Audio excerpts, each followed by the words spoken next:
Hello friends, in today's video, I'll show you how to check Verizon's network status at your home or office point in your area. Whether you're wondering about slow internet, no signal, or a possible outage in your area.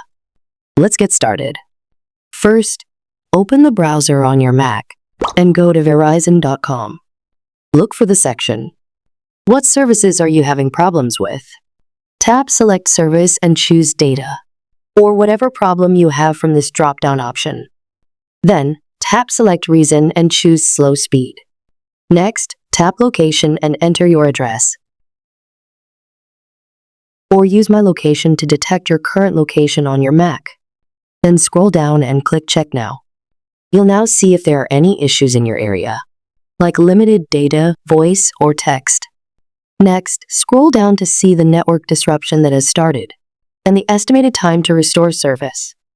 Again, scroll down and see Share Your Network Feedback Data. You can select the reason, select your device type, and tap Submit Feedback to send it. And that's it.